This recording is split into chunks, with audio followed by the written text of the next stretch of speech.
What's up, everybody? Derek Anderson, the DA, and yeah, you can see the box office totals for the race swap blackwash Little Mermaid not looking so hot right now, okay? As you can see on this headline by Deadline, Little Mermaid now swimming to a $117 million opening, boosted by an $80 million promo campaign. That's huge because it's the biggest for a Disney live action title. And look, here's the thing, right? This $117 million opening, okay? Let's talk about that. First of all, this is the 4-day total, all right? This is not the 3-day total. This includes Memorial Day Monday, all right? Which is going to be a big boost for this thing. So before that is just 95 million. It came in under $100 million, all right? So that's the first thing to notice, all right? That's not a good number. That's not a good sign whatsoever, okay? But the second is this $80 million promo campaign that they're talking about, right? This is a big number as well because on top of the $250 million budget that this movie already had, okay? Plus whatever they spent on reshoots, all right? Plus whatever they spent on marketing before that with all the other trailers, all right? And then they add in this $80 million promo campaign. I mean, you're talking about a ton of money that they've been spending on this thing.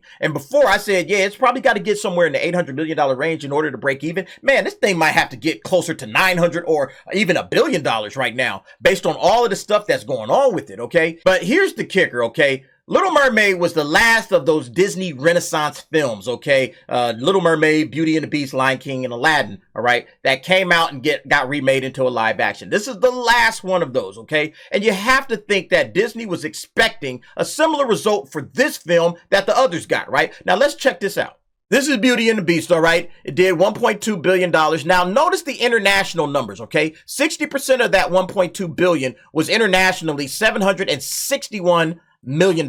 And then, of course, same situation with Aladdin, right? $1 billion movie, and then about 66% of the box office total came from international waters, okay? Almost $700 million internationally.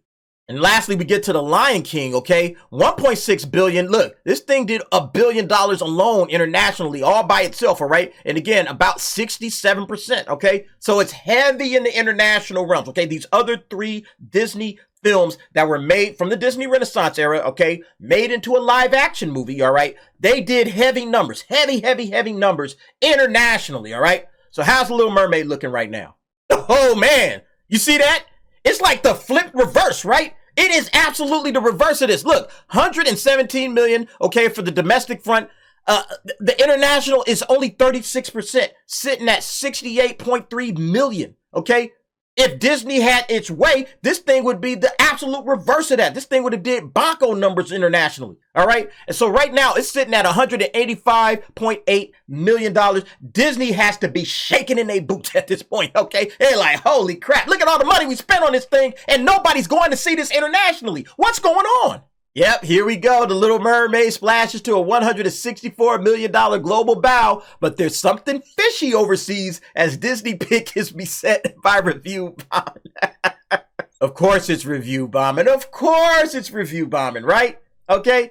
And you know, it can't just be, yeah, people overseas just wasn't feeling this. They didn't want to go see your movie, okay? They're tired of the soulless cash grabs, or maybe they're like me. They're tired of race swaps in their cinema, okay? They want to go see something that is interesting and unique and different. They're tired of the same old, you know, you guys just keep remaking your old shit. Maybe they're tired of that, okay? No, it's review bombing. That's why. It's the review bombing. Blame the review bombers, okay? And look, you guys know how I feel about review bombing, okay? I think that is just as an important form of criticism as actual real reviews, okay? That's telling Disney, hey, this is how people are feeling about this thing without even seeing it, okay? Without even seeing your film, this is how we feel about your film, and now you can't even get those butts in the seats, okay? I would want to know why. That's me personally, okay? Maybe Disney thinks differently, but I would want to know why is it that people are not coming to watch this and they're actually going onto these sites, IMDb and Rotten Tomatoes, and they're letting their voices be heard by giving it a thumbs down or a 1 star or a rotten splat or whatever the case may be. I would want to know that. That's me. Because I want to know, how can I appeal to my customer base? These are my customers. I need to listen to the potential customers as well as those that came in and saw the film. I got to listen to my potential customers to understand what we did wrong. What went wrong with the marketing? What went wrong with us making the film? And was it the casting? Okay. Was it the fact that we aren't creating new IP and we just keep shoving this recycled crap in your face? Is that why you guys are mad? I would want to know exactly what the issues are, okay? Again, that's me, because now we're about to lose a shit ton of money on this movie, okay? We've dropped $250 million into this, okay? All the marketing, all the stuff that we've done, and we're about to lose all of that money, okay? I need to know why audiences aren't checking for this, okay? I can't just sit there, oh, it's review bombing. Oh, these racist review bombers. Oh, they don't like a black actress or whatever. No, okay? That ain't the case at all. People have real legitimate reasons, okay? And for you just to dismiss them out of hand like these reasons don't matter, okay, keep getting the bad box office then, all right? And look, we'll see eventually if you start to listen to the fans for once in your lives, all right? But yeah, let's go ahead and read this article. This is hilarious. Disney's live-action take on The Little Mermaid is doing swimmingly at the domestic box office with a 3-day total opening of $95.5 million and a 4-day projection of $117.5 million. Factoring in the international box office bow at $68.3 million, that makes for an estimated $163.8 global debut through Sunday. The offshore launch is lower than hoped for coming into the frame, but it bears noting that there was something fishy going on in the overseas market with so-called review bombing, such as areas in France, Korea, Germany, and beyond. Why gotta be something fishy going on? Why gotta be something fishy, okay? People are tired of this stuff. Disney is so clueless, all right? There's nothing fishy going on. People have been saying it from back when those other films were coming out. Hey, stop doing this soulless cash grab. Yeah, we'll check it out. Some people loved it. Some people didn't like it. But look, we're tired of this, okay? And those films came out 4 years ago, and now you're dropping another one in our lap, all right? You spent a ton of money on this. We're not checking for it, okay? Go ahead and lose that money. We're not watching this. And that's how fans are feeling, okay? Again, Disney's not creating new IP. Just got through discussing that with that anime video that I just did. I'll link that above if you didn't see it. But yeah, that's going to be their final nail in the coffin, all right? Look, their parks are still going to be rolling out these old-ass characters and these old-ass properties that were made for generations long ago, okay? Cats in their 80s and 90s and stuff going to be like, oh, I remember Cinderella. This is awesome, okay? You should have stuff for the kids, right? Meanwhile, Universal is going to be growing their parks with video game characters, okay? Mario and Link, Super Nintendo World, they're going to have Harry Potter lands, all right? Don't let them get a hold of anime characters. Oh my God, man. Can y'all imagine you see some anime stuff starting to come into Universal theme parks, okay? It's going to be a cold wrap if they have an anime land suddenly popping up, all right? It's going to be a cold wrap for Disney if that happens. So-called review bombing. Yeah, y'all need to be worried about making some new shit, all right? Stop recycling your old shit. Stop giving your customers hand-me-downs, okay? Nobody's feeling that, all right? Give them new stuff. And that's in my opinion, that's the bigger reason. Even above the race swap, which people are probably not happy with, okay? But probably people would have been like, man, can we just see new stuff, okay? Can we just please see something new on top of the race swap? That's just a double whammy, all right? Stop doing this, all right? And yeah, you're getting your just desserts, Disney. While the Rob Marshall directed update has a 95% verified audience score on Rotten Tomatoes. Yeah, we saw how that works, okay? What's it at now, I wonder? Yeah, you know, okay, it's still sitting at a 95% verified. All audience, up 55. So it's coming up, okay? I think I when I did it, it was at like 48 or 50 or something like that. Yeah, so we're getting more shills coming in and giving it, because now it's at 10,000 ratings. So we're getting more people coming in. I'm also curious. Look at all these verifieds. 5-star, 5-star, 5-star, 5-star, 5-star, 5-star, 5-star, 5-star, 5-star, 5-star, 5-star. Oh shit, we finally got to a 3.5 star, right? Had to scroll almost halfway down the page. And then we pick it right back up. 5-star, 5-star, 5-star, 5-star.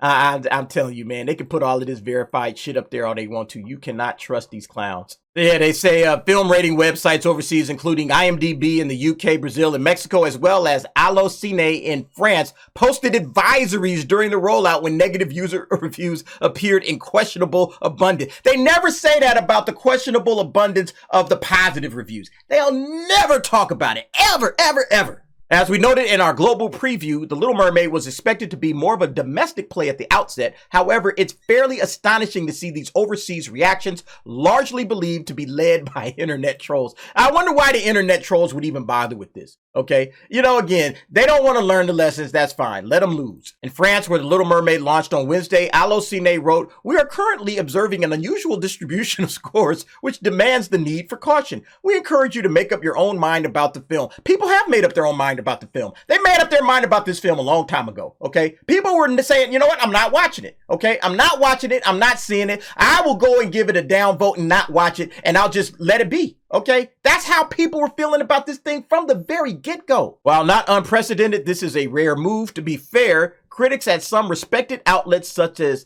Libération, Premiere, and Les In Rock Up to Blaze did not like the movie, giving it just a 1 star. Yeah, like literal, like critics have said, no, we don't like this trash. Okay, we're giving it a 1 star. All right, so it's okay for the critics to give it a 1 star. But everybody else, oh, no. You guys didn't watch the film, okay? You guys hated the film. The critics will listen to them, but we're not going to listen to you guys giving it a 1 star. So, yeah. IMDb, of course, we saw this warning, okay? All right, I did a video on that. I'll link that above if you didn't see it. Our rating mechanism has detected unusual voting activity on this title. To preserve the reliability of our rating system, an alternate weighting calculation has been applied. And that also appears on the other websites as well.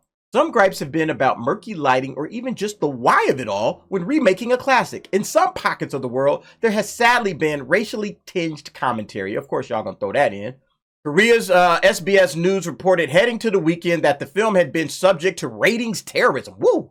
In an article whose title Korean entertainment website Zapzi translated to "Backlash Against the Black Mermaid, Appearance Ridiculed, Ratings Drop on Day 1." Well, again, let's go back to talking about why this is bad, okay? It's because you're taking a classic, you're taking an animated classic, you're doing the race swap, and you're not doing it for any kind of artistic purpose or anything like that, okay? This is strictly about the virtue signaling, okay, that you're trying to do, all right? Instead of actually coming up with a brand new character for Halle Bailey to play, everybody, look, they're saying it down here. People are still praising her performance, right? Many have ultimately praised Halle Bailey's performance. So again, you have a good singer on your hand. Why not do her right and give her her own character, something that she can sink her teeth into, a character that she could create. She doesn't have to go off and try to emulate what the previous actress did, what the previous animated film did. She could do her own thing. She doesn't have to be compared to anybody but herself. Okay? That would be the way you honor and respect the actress, and then you could have built in all of the cultural stuff like China was saying. China was saying the same thing. Hey, you want to respect people's cultures, Disney, so badly? Okay, then respect the culture, all right? This is a Danish fairy tale. Tell the Danish fairy tale as authentically as you can compared to what you did the first time. The big smash hit all over the world that people wanted to see. And so people were pissed off about this. The backlash is not so much there's a black mermaid. The backlash is that people wanted the Ariel. They wanted to imagine the Ariel that they saw in the cartoon, okay? Redhead, blue-eyed white girl. That's what they wanted to see. Okay? And you didn't give it to them. You did this race swap and you did it for virtue signaling DEI purposes, all right? You know, we got to see ourselves, the little black girls and little black kids. They all got to see themselves. Okay, you did it for that reason, all right? And that's not going to fly with everybody all over the world. And when you spend $250 million, and that's just a ton of money to spend on the film, okay? You have to hit $1 billion, in my opinion, in order for it to even make sense. You don't spend $250 million just to get to some kind of arbitrary break-even point. You're doing that because you want to make money, make a ton of money. Like I said earlier, they're expecting numbers in this range, okay? $1 billion plus, okay? 1.6 if they can manage it. But they're not absolutely expecting this thing to just break even, okay? They didn't spend all of that money, go through all of that trouble just to come out. It's a wash, all right? That's not what they did. So yeah, again, you can get mad at the review bombers. You can get mad at the folks overseas, okay? But we've been saying this for a long, long time now, Disney, okay? We were saying it back when The Lion King came out. And people are kind of like, yeah, I'm not really feeling this, okay? Knock it off with the live action remakes, okay? But if you're gonna do it right. Don't race swap everybody in the damn movie, okay? Don't add a whole lot of feminism and nonsense to it either, okay? Don't make it 2 hours and 15 minutes long for a little kid's film, all right? That's just going to turn everybody off. Nobody's going to see this. I wouldn't be surprised if this thing just comes out to be the biggest flop that they've had. But anyway, folks, what do y'all think about this situation with the Little Mermaid not doing so hot in the box office internationally? In the domestic market, it's just kind of decent. It's okay, all right? But it's not at all what they're going to need. If they're going to make some money, yeah, they're going to have to really boost up those domestic numbers. And I'm not sure if they're going to be able to do that with the upcoming slate in June. But you guys go ahead, jump down in the comments. Give me your thoughts and your opinions on that. Thanks for watching. See you next time.